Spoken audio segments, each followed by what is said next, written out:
आज हम श्री राधा रमन की लीलाओं का श्रवण करेंगे। कैसे प्रकट हुए, उनको किसने प्रकट किया। याद रखना, भगवान कब आते हैं? जब पहले उसका भक्त आता है। भक्तों के पीछे पीछे भगवान जरूर आता है।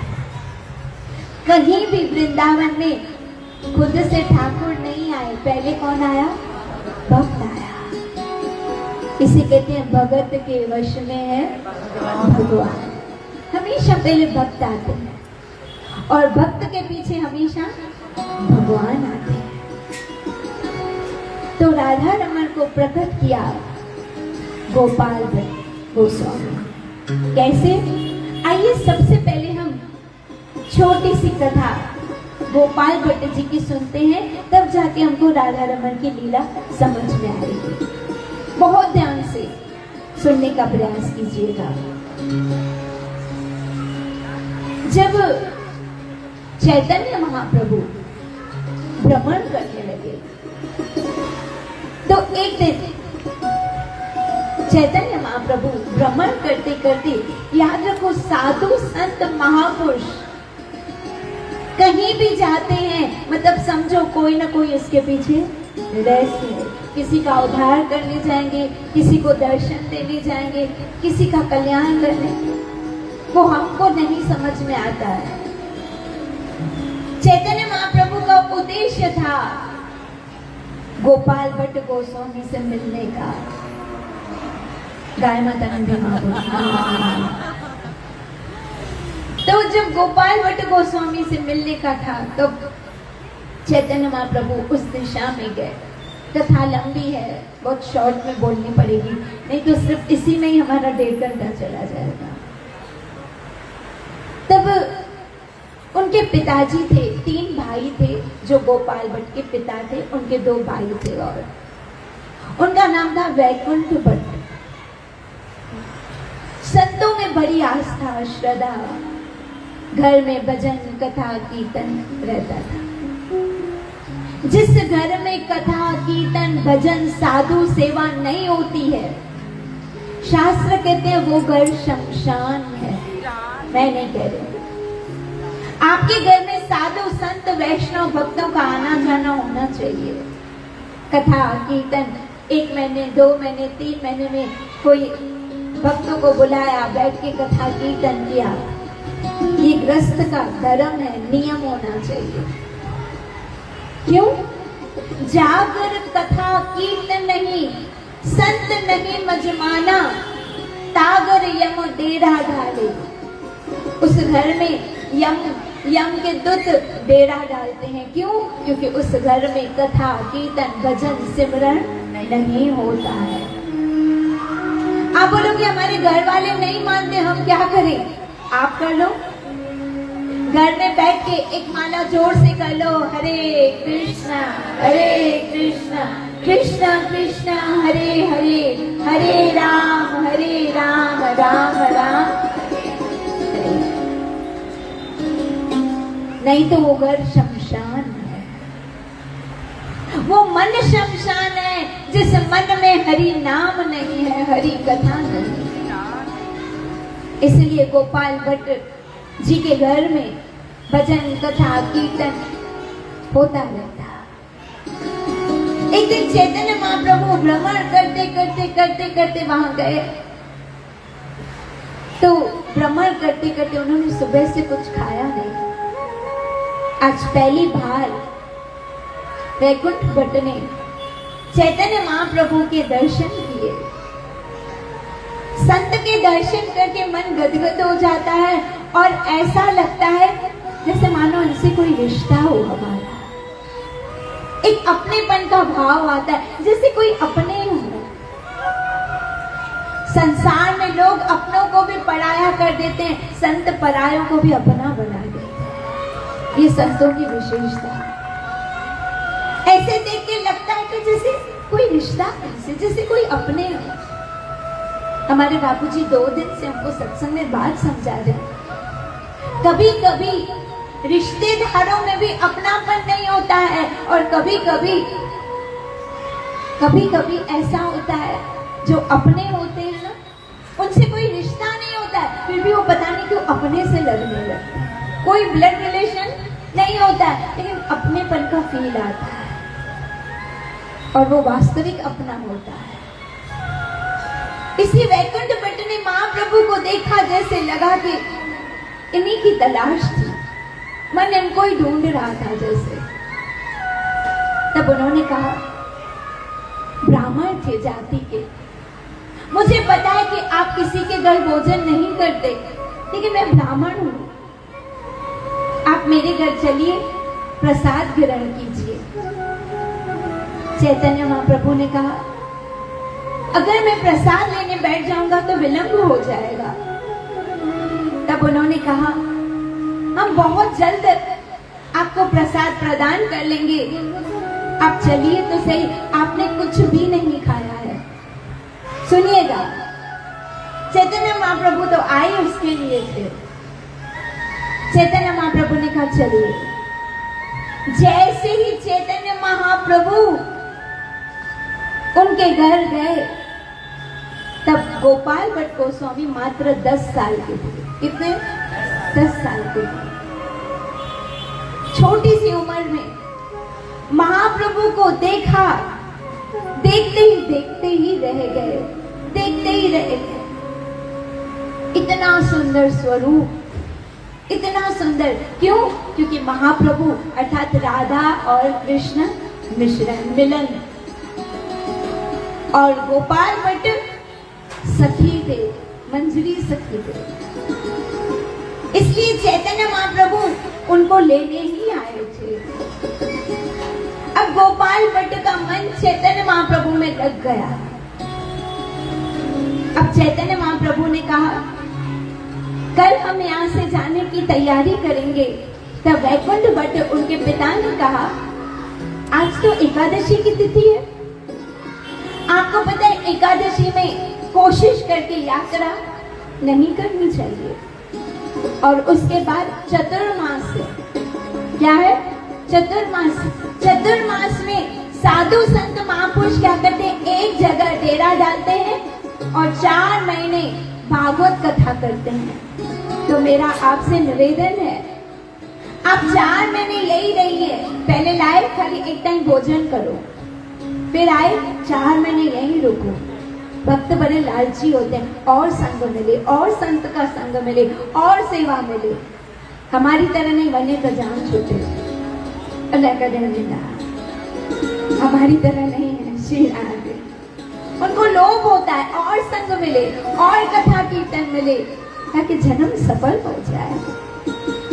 उन्होंने निवेदन किया, चतुर्मास यही पूरा कीजिए। महाप्रभु का तो इशारा था गोपाल भट्ट पे। महाप्रभु ने कहा, चलो ठीक है, मैं चतुर्मास यहीं रहूंगा, और यहाँ बैठ के हम कृष्ण कथा करेंगे। चतुर्मास महाप्रभु रहे, और जब पहले दिन ही आए तो महाप्रभु के चरणों का अभिषेक किया गया पंचामृत से। तो गोपाल भट्ट गोस्वामी के मन में एक भाव था, ये चरणामृत पूरा मैं पी जाऊं। क्यों?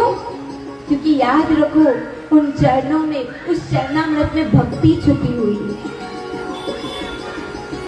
तो नियम क्या होता है? जब चरणामृत होता है तो सबको बांट दिया जाता है। तो जो भी चैतन्य महाप्रभु के दर्शनार्थी आए, सबको चरणामृत बांटा। अंत में इतना सारा चरणामृत बच गया। गोपाल भट्ट ने क्या किया? तुरंत पूरा पी लिया। जैसे ही चरणामृत पिया, वो भी किसका? बोलिए ना, साक्षात चैतन्य महाप्रभु का, जिनके रोम रोम में कृष्ण नाम है, रोम रोम में भक्ति है, जिनके रोम रोम में राधा नाम है। श्री राधे, श्री राधे। उन्होंने वो पूरा का पूरा चरणामृत पान कर लिया। ऐसे लगता है वो चरणामृत नहीं, जैसे भक्ति महारानी ने उन पर कृपा कर दी है। अब तो वो महाप्रभु का संग छोड़ने को तैयार ही नहीं। 4 महीने गोपाल भट्ट गोस्वामी ने महाप्रभु की दिल से सेवा की। उनके भोजन की व्यवस्था, उनके सोने की व्यवस्था, पूरी सेवा की, पूरी। मैंने कल ही आपसे कहा था 3 चीजें हमारे जीवन में होनी चाहिए, याद है? कौन सी बताइए? सेवा, सिमरन, सत्संग। और मैंने कहा था 3 चीजें मैं कल बताऊंगा, याद था आपको? तो चलो बात निकली है तो बता ही देती हूँ। वो जीव बड़ा भाग्यशाली है जिसको ये 3 चीजें मिलनी है। और वो 3 चीजें क्या है? समय, समझ, समझाने वाला। क्यों? क्योंकि समय होता है तो समझ नहीं होती, समझ होती है तो समय नहीं होता है। और कभी कभी समय भी होता है, समझ भी होती है, लेकिन कोई समझाने वाला नहीं होता है।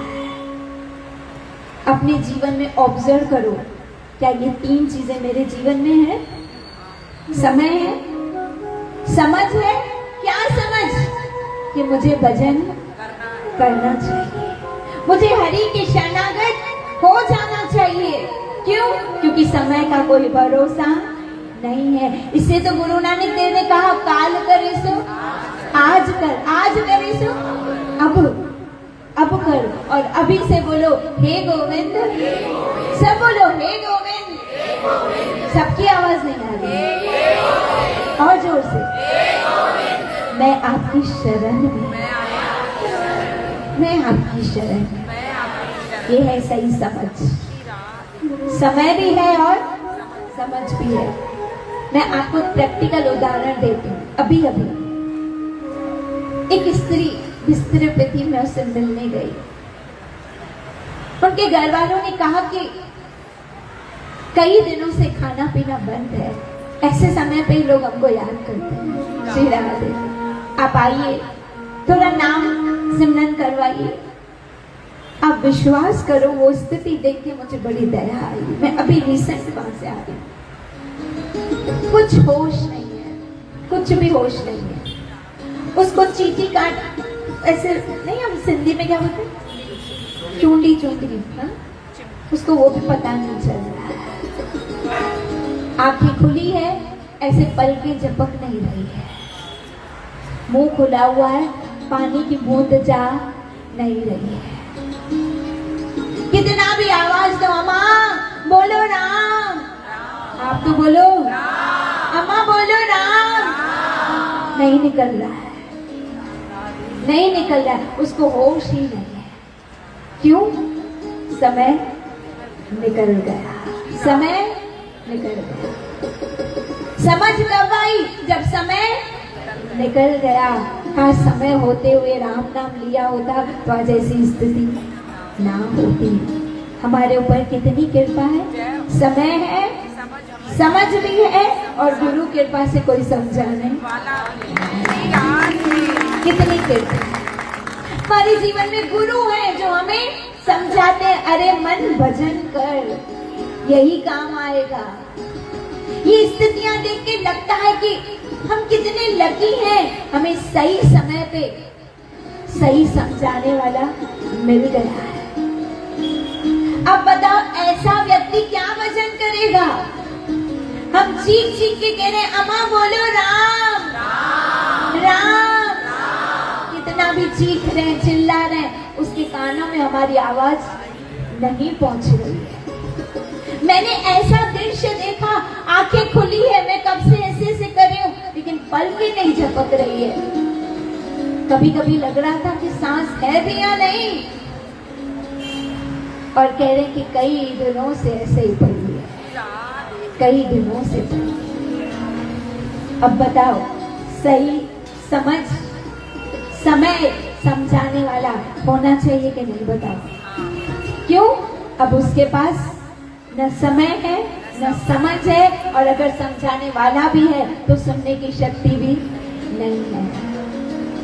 इसलिए भगवान से कहो, हे प्रभु इतनी कृपा करना कि आपका नाम हम कभी भी ना भूलें। ऐसी कृपा करो महाराज।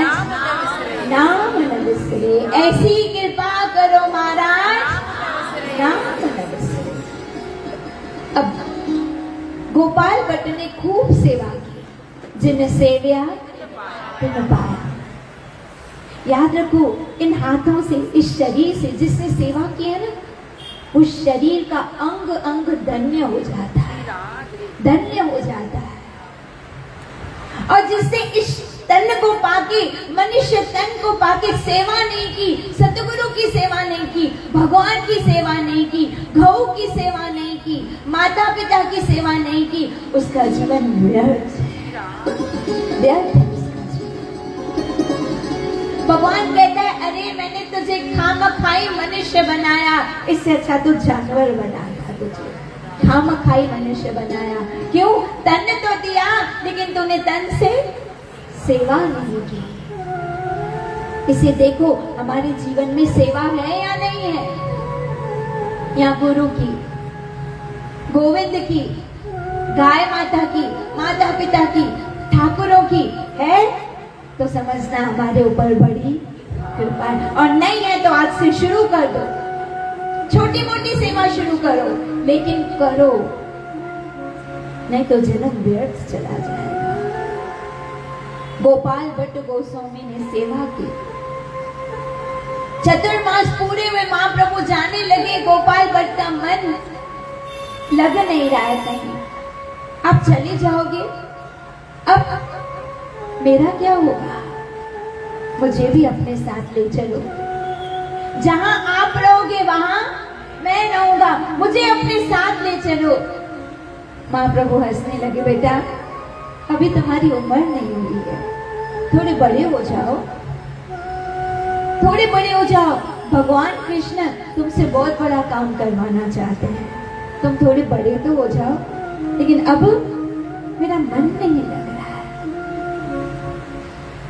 चैतन्य महाप्रभु चले गए, लेकिन ऐसे लग रहा था चले गए, लेकिन गोपाल भट्ट गोस्वामी का मन अपने साथ लेके गए। श्री राधे, उनका मन कहीं नहीं लग रहा था। ऐसे करते करते करते करते गोपाल भट्ट गोस्वामी बड़े हुए। चैतन्य महाप्रभु ने अपनी लीला समाप्त की, रूप सनातन गोस्वामी के अंडर में रह के वो भक्ति करने लगे।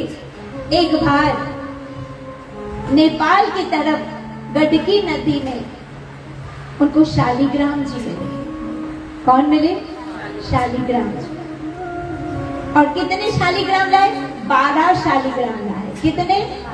आज भी वृंदावन में राधा रमन मंदिर के पीछे किसकी समाधि है? गोपाल भट्ट गोस्वामी की समाधि है, और बहुत सारे शालिग्राम है। आप जब भी वृंदावन जाएं, जो जो मैं बातें कर रही हूँ याद रखना, वो दर्शन जरूर करना। आज भी वहां 11 शालिग्राम पड़े हैं। 12वां क्यों नहीं है? 12वां क्यों नहीं है? लाए तो 12 थे, अभी प्रकट नहीं हुए ना। तो अब क्या हुआ? अब वो लाए और बड़े भाव से शालिग्राम की पूजा करते, बड़े भाव से उनकी सेवा करते। लेकिन उनके मन में एक इच्छा थी। देखो, भगवान अपने भक्त का हर भाव पूरा करते हैं। क्या इच्छा थी? अब आपको पता है शालिग्राम कितने होते हैं? मेरे शालिग्राम है, आपको दर्शन हो रहे? इनको वैसे थी नहीं, लगाई गई आंखें। अब देखो इनका आकार कैसा है, कैसा आकार है। अब जब ऐसा आकार था तो गोपाल भट्ट गोस्वामी को लगता था कि सबके ठाकुर सजते हैं, तैयार होते हैं, मेरा ठाकुर कैसा है, इसको मैं क्या सजाऊं, क्या तैयार करूं मैं इसको। बड़े दुखी होते थे। एक दिन नरसिंह चतुर्दशी थी। गोपाल भट्ट गोस्वामी कथा पढ़ रहे थे नरसिंह भगवान की। जब नरसिंह भगवान प्रहलाद की कथा पढ़ रहे थे तो उन्होंने सुना कि प्रहलाद के लिए नरसिंह भगवान किससे प्रकट हुए? खंबे से प्रकट हुए। जब उन्हें पता चला कि प्रहलाद के लिए नरसिंह भगवान खंबे से प्रकट हुए, तो मेरे लिए भगवान शालिग्राम से क्यों नहीं प्रकट होते हैं? जो थंबे से प्रकट हो सकता है वो शालिग्राम से प्रकट क्यों नहीं हो रहे हैं? बड़ा मन में दुख रहता। एक दिन की बात है, पूरे वृंदावन में झूलन दर्शन थे। सब अपने ठाकुरों को झूले पे बिठाए, उनको सजाए सवारे। इनके मन में भाव आया मेरा ठाकुर भी झूले पे बैठेगा। इन्होंने अपने ठाकुर को झूले पे बिठाया। सुनिएगा, जब झूले पे बिठाया तो ये शालिग्राम जी को झूला दे रहे। इतने में हरिराम व्यास जी आए, जो बहुत उच्च कोटि के संत थे।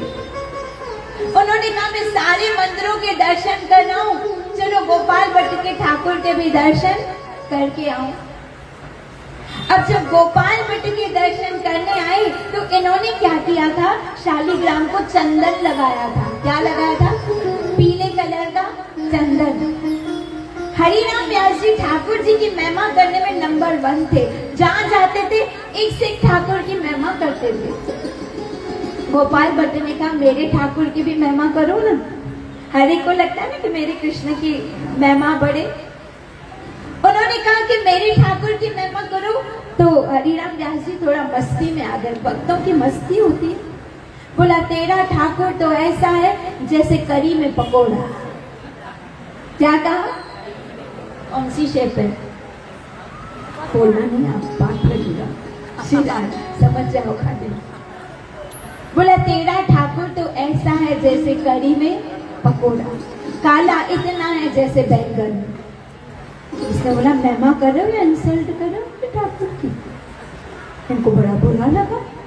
कैसा भी है मेरा ठाकुर है। अब हरिनाम व्यास जी तो बोल के चले गए। अब उन्होंने तो मस्ती की। भक्त तो एक दूसरे की मस्ती करते हैं ना। उन्होंने तो मस्ती की, वो चले गए। लेकिन इनको ये दुख बैठ गया कि इन्होंने मेरे ठाकुर को पकोड़ा बोला। मुझे बहुत बुरा लगा, मुझे अच्छा नहीं लगा। इन्होंने मेरे ठाकुर को पकोड़ा बोला। अब पता है क्या किया? पूरा गुस्सा किस पे उतारा? किस पे उतारा? शालिग्राम पे। मैं कितनी बार बोलता हूँ थोड़े बड़े हो जाओ, थोड़े आँख हो, नाक हो, नैन हो, नक्श हो, सुनते ही नहीं हो। बाकी बिहारी का रूप प्रकट कर सकते हो, राधा वल्लभ प्रकट कर सकते हो, श्याम सुंदर प्रकट कर सकते हो, मेरे लिए नहीं आ सकते हो। खूब डांटा। किसको डांटा? अपने शालिग्राम को। आज बेचारे शालिग्राम भी संकोचित हो गए। ऐसे करते करते नाराज हो के एक वृक्ष के नीचे सो गए। आप ऐसे ही करते हो, सबका भाव पूरा करो, मेरा भाव कभी पूरा नहीं करना। सबके लिए प्रकट होते हो, मेरे लिए नहीं प्रकट होते हो। मैंने क्या बिगाड़ा है? जैसे दूसरे सेवा करते हैं मैं भी करता हूँ, वो भी अष्टांग सेवा करते हैं मैं भी अष्टांग सेवा करता हूँ। मेरे साथ ऐसा क्यों करते हो? मेरी भी इच्छा है आपकी पतली कमर हो, आपके नैन हो, आपकी छोटी छोटी चरण हो, मैं भी उनमें पायल धारण कराऊं। क्यों?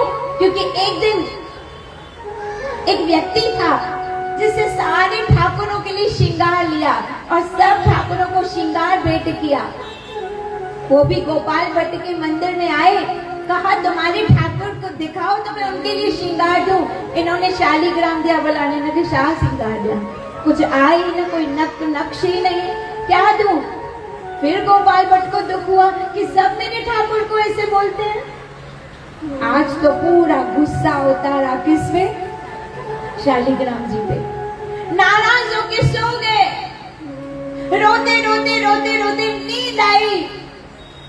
और जब नींद आई आधी रात को ठाकुर कह रहे गोपाल देखो मैंने तुम्हारे अनुसार अपना रूप प्रकट किया है।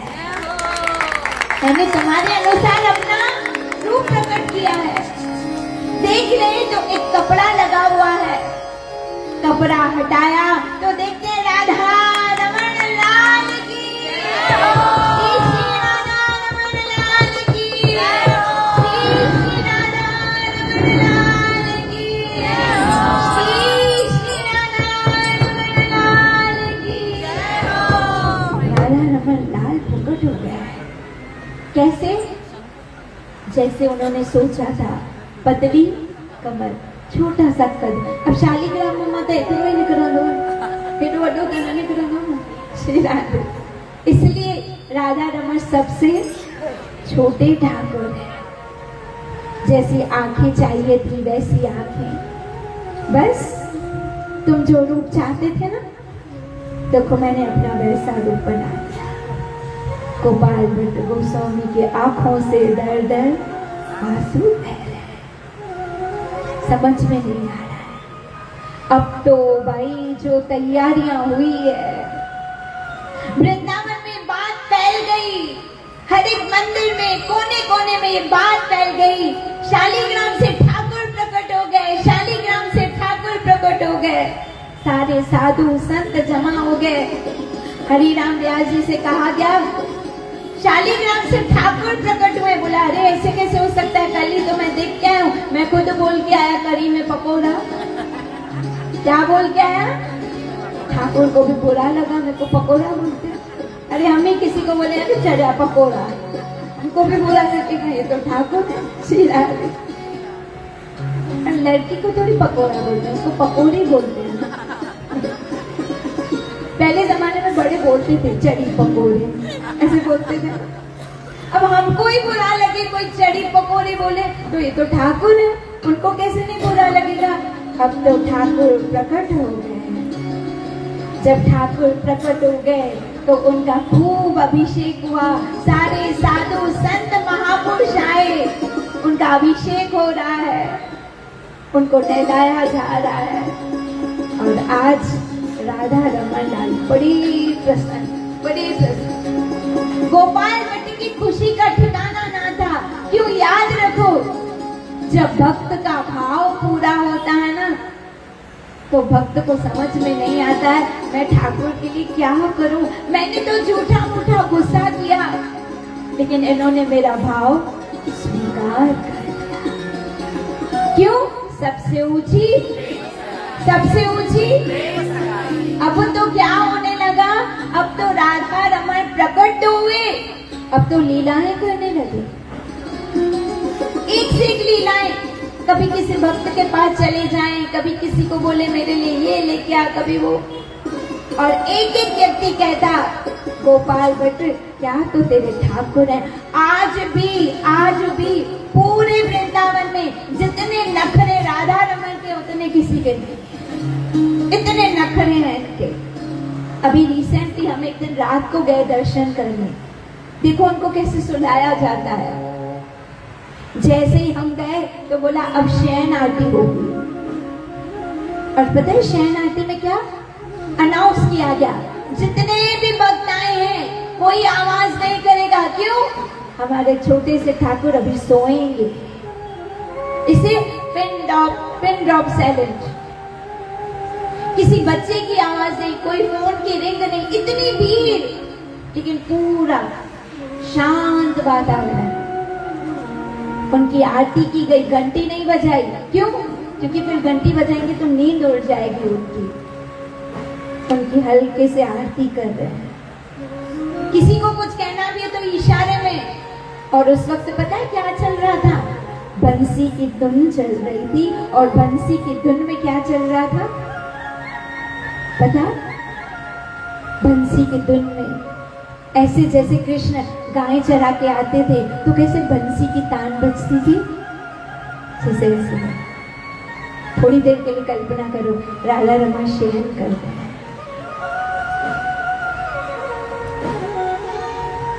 इतना आनंद है।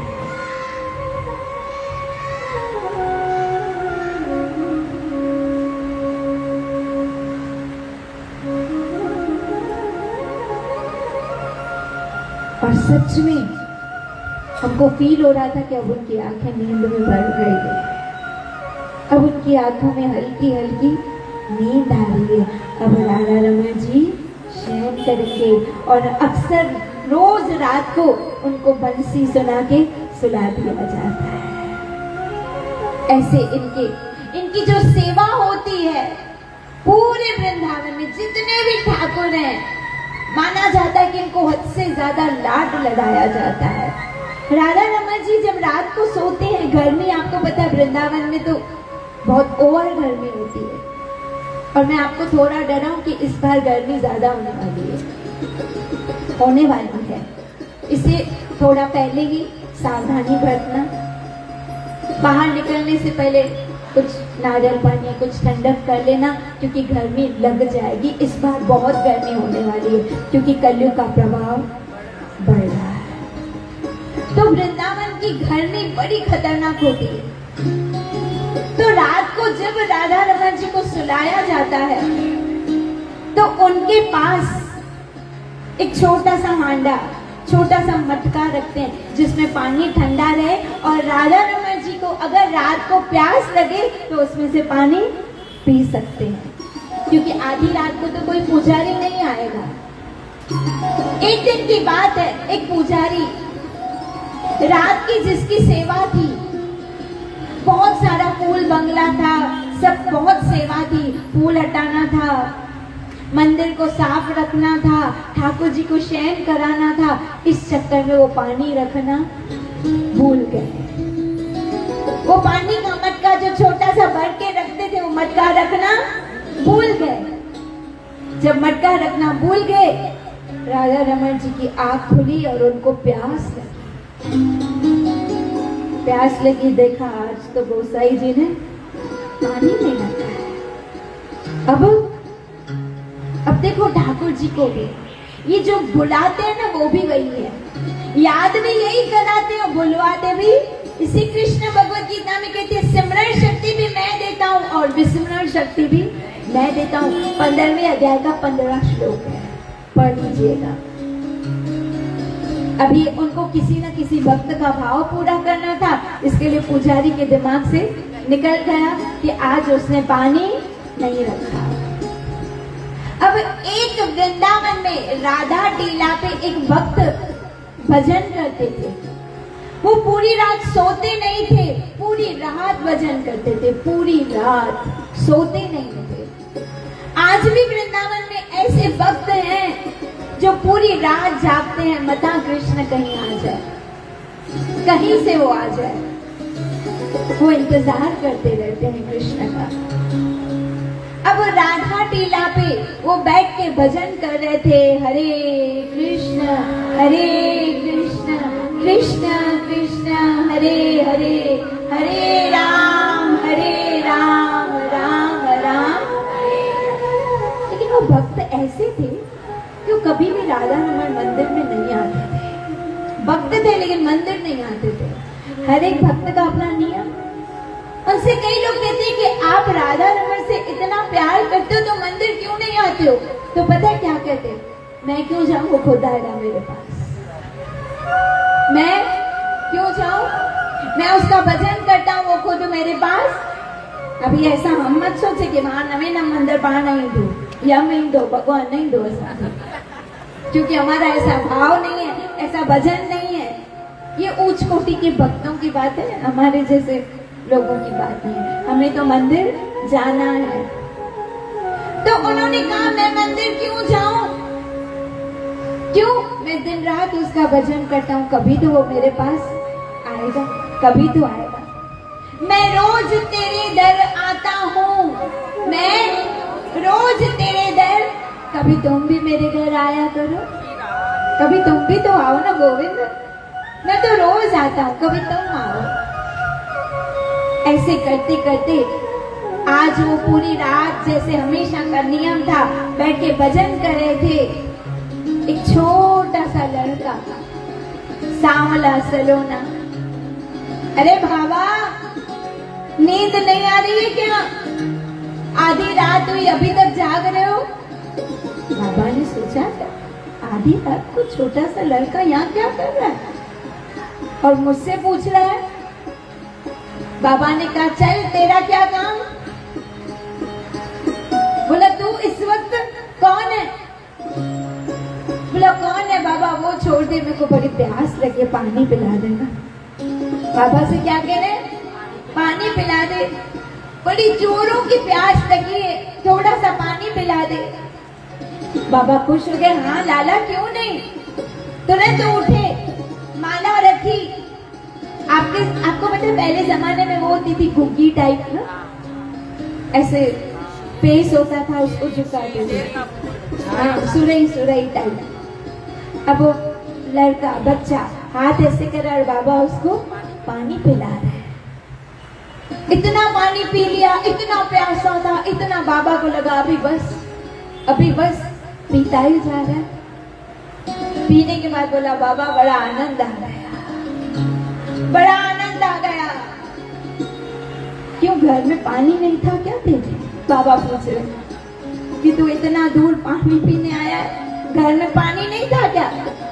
अब छोटा सा लाला है, कहता है नहीं, माता श्री भी सोए थे, पिताश्री सोए थे, मटका बहुत ऊपर था, मैंने कहा गिराऊं, नीचे करूंगा टूट जाएगा, पानी मिलेगा नहीं, नींद खराब होगी, सोचा कहीं से तो मिल जाएगा, देखा तो आप जाग रहे थे, मैं आपके पास आया, अब मैं जा रहा हूं। बाबा ने कहा अरे इतनी रात में अकेले जाओगे, चलो मैं तुम्हें छोड़ के आता हूँ। ये कह रहे नहीं, पोल खुल जाएगा, ऐसे कैसे छोड़ के आओगे? मन में सोच रहे मेरा पूरा पोल खुल जाएगा कि मैं कौन हूँ, कहाँ से आया हूँ। नहीं बाबा, मैं खुद से ही चला जाऊंगा। बाबा कह रहे अरे छोरा रुक, मैं छोड़ के आता हूँ तुझे। इसने कहा ठीक है, अभी बाबा इतनी जिद कर ही रहे। और पता है ठाकुर कैसे उनको भक्तों का संकल्प तोड़ने में बड़ा मजा आता है। उन्होंने संकल्प किया था ना राधा रमन नहीं जाऊंगा, इन्होंने कहा अब देखो मजा, अब क्या करता हूँ। अब बाबा ने कहा रुक, अंधेरा बहुत है, कहीं गिर गए तो, मेरे हाथ में तो डंडा है, मेरा हाथ पकड़। तब ठाकुर जी हंसने लगे। अब बाबा उसका हाथ पकड़ के लेके जा रहे हैं। अरे कहाँ चल रहे हो? गलियों में, तेरा घर यहाँ पे है? ला, मेरा घर यहाँ, गली में लेके आ रहे हैं। बाबा बार पूछ रहे अरे भाई तू कहाँ रहता है? अरे बाबा चल तो सही। बाबा को बहुत अच्छा लग रहा है, हालांकि त्यागी बैरागी घर बार परिवार छोड़ के बैठे। देखो हमारा ठाकुर है, सब छुड़वाता है, अपने पीछे लगवाता है, सब कुछ छुड़वाता है लेकिन अपने पीछे लगवाता है। निर्मोही को मोह में डाल देता है। बोल अभी मैं निर्मोही हूँ। क्यों? क्योंकि कृष्ण का एक नाम है मोहन। मोहन मतलब मोहने वाला। ये मोह लिया है तभी बैठे हो, नहीं तो खाना नहीं बनाना है क्या घर में? व्रत थोड़ी है, व्रत तो कर रहे। ये सबों को मोह लिया है मोहन ने। जिसको नहीं जिनका मन उसने नहीं हरण किया होता तो यहाँ नहीं बैठे होते। आपका भी मन उसने मोह लिया है, और एक बार जो उसके चक्कर में आया ना बेटा, गया काम से शीरा। एक बार आ जाए उसके चक्कर में, क्यों? क्योंकि वो त्रिभंग ललित है, 3 जगह से 13 है, निकलेगा नहीं, घुस गया है। और तो और घुस गया है, वो गौशाला में तो बहुत अच्छे से घुस गया है, हर जगह देखो वही। और मैं आपको एक और बात बताऊं, देखो सामने कृष्ण है ना, गायों के बीच में वहां। जब भी मैं कथा करती हूँ मुझे ऐसा लगता है वो सामने देख के मंद मुस्कुराते हैं। मैं बार वहां देखती हूँ, मंद मुस्कुराते हैं। क्यों? क्योंकि वो विग्रह नहीं लगती, वो गायों के बीच में गोपाल साक्षात। कृष्ण को सबसे ज्यादा अच्छा लगता है अपनी बातें सुनना, उससे भी अच्छा लगता है अपने भक्तों की बातें सुनना, और अच्छा लगता है। इसके लिए मंद मुस्कुरा रहे हैं। कभी कभी मैं जानबूझ के ध्यान हटाती हूँ, मैं कथा कैसे करूँ, इनको देखो कथा करूँ, मैं बोलती हूँ अब नहीं देखूंगी। बहुत स्माइलिंग है। जिसने भी ये फोटो चुना है ना, मतलब सही में भी उसका सेंस काम कर रहा है, क्या स्माइलिंग है उसको। ऐसा नहीं मैं लेके चली जाऊं चोरी करके, चोर की चोरी करना अच्छा लगता है। शीरा तो अब क्या हुआ, बाबा साथ चल रहे हैं, और वो छोटा सा लड़का इतने में पता है धीरे धीरे चलते सुबह मंगला का समय हो गया। अरे बाबा जल्दी चल, पट खोलेंगे, बोलेंगे भगवान गाय। अब बाबा को क्या पता कि भगवान है। अरे रुको, अंधेरा है, गली है, पत्थर है, चलते हैं। अब बाबा जल्दी चल, कैसे बोले पट खुल जाएंगे। अब बाबा को घसीट रहा है, चल बाबा जल्दी चल। ऐसे करते करते जैसे ही मंदिर का परिसर आया, हाथ छुड़ाया। जैसे ही हाथ छुड़ाने की करे, बाबा ने पकड़ लिया, छोड़ के दिखा हाथ। पहले बता तू कौन है? क्यों? क्योंकि आधी रात को तू राधा रमन मंदिर में आया, तू है। बाबा मन में सोचा अब नहीं बताऊंगा। तब हाथ छुड़ाने की कर रहे, छोड़ो बाबा मेरा हाथ छोड़ो, कहाँ मैं पानी पीने आया, फंस गया, छोड़ो मेरा हाथ। लेकिन याद रखो भक्त बड़े होशियार हैं, एक बार पकड़ते हैं तो छोड़ेंगे। बाँह छुड़ा के चले कन्हैया, दुर्बल मोहे जान, सूरदास जी कहते हैं। तो अपना हाथ छुड़ा के चला गया, तू समझता है बहुत ताकत वाला है। अरे मन से निकल के दिखाओ, तब समझूंगा कि तेरे में कितनी ताकत है। हाथ तो छुड़ा के जाते हो, लेकिन दिल से निकल के दिखाओ, वहां से नहीं जा सकोगे तुम। अब जैसे तैसे हाथ छुड़ाया, तेजी से भागे, और जब भागे तो जल्दी से गर्भगृह में घुस के राधा रमण बन के खड़े हो गए। बोलिए राधा रमण लाल की, राधा रमण लाल की। जब राधा रमण लाल की जय। मंगल आरती का समय है, पट खुल रहे हैं। आज सब हैरान है, आज बाबा राधा रमण मंदिर में कैसे आए? इन्होंने तो कहा था मैं नहीं आऊंगा, आज ये कैसे आए? सब राधा रमण को कम देख रहे हैं, बाबा को ज्यादा देख रहे हैं। एक ही आ रहे हैं, एक ही आए हुए थे। और बाबा देख रहे हैं, जैसे ही पट खुला, अब कभी राधा रमण दिख रहे हैं, कभी वो लड़का दिख रहा है। और लड़का दिखेगा, देखा बाबा मैं कौन हूँ, देख बाबा मैं कौन हूँ। अरे बाबा के आंखों से दर दर मैं पहचान नहीं पाया। मैंने कोशिश तो की पहचानने की, लेकिन तूने मुझे पहचानने नहीं दिया। अरे मैं कितना भाग्यशाली हूँ, आज राधा रमण ने मेरा हाथ पकड़ा। राधा रमण ने मेरे हाथों से जल पिया। सोच सोच के रो रहे हैं। और मैं कभी से उसको चिल्ला रहा था, अरे छोरा रुक, अरे छोरा रुक। मुझे नहीं पता था ये छोरा नंद का छोरा निकलेगा, मुझे क्या पता ये छोरा यशोदा का छोरा निकलेगा, मुझे क्या पता था। बाबा के आंखों से आंसू बह रहे, सब पूछ रहे बाबा क्या हुआ, क्या हुआ। बाबा बताने की पोजीशन में नहीं है। बार बार कह रहे, इसी ने मेरा हाथ पकड़ा था, ये वही है, इसने मेरा हाथ पकड़ा था। अरे मैं तो कहती हूँ उसने उसका खाली हाथ नहीं पकड़ा, जो भी कथा में बैठे सबका हाथ पकड़ा है। उसको कहाँ लेके गए हाथ पकड़ के? कहाँ लेके गए? आपको हाथ पकड़ के गौशाला में लेके आए। बेटे मुझे कथा बोली, उसको लेके गए अपने मंदिर में, आपको लेके आए अपनी गौशाला में कि मेरी कथा सुनो। तो सोचो हम भी भाग्यशाली नहीं है? बोलो नहीं है भाई, हाँ तो बोलो, है ना? हम पे भी ठाकुर जी की कृपा है। क्यों कृपा की न होती जो आदत तुम्हारी, सोनी ही रहती अदालत तुम्हारी। सबसे बड़ा गुण है वो सब पे कृपा करते हैं। हम जैसे पतित जीवों पर कृपा करते हैं। जो मुझ जैसा पतित जीव उसकी कथा कर रहा है, ये उसकी कृपा है। सबसे बड़ा उदाहरण ये उसकी कृपा है। इसे सब बोलो, मेरा आपकी कृपा से सब काम हो रहा है। करते हो तुम भैया, मेरा नाम हो रहा है। ऐसे राधा रमन की इतनी लीलाएं हैं। मैं सच कहती हूँ, अगर हम 12 बजे तक बैठे ना, तो भी हम कुछ लीलाओं का कुछ अंश भी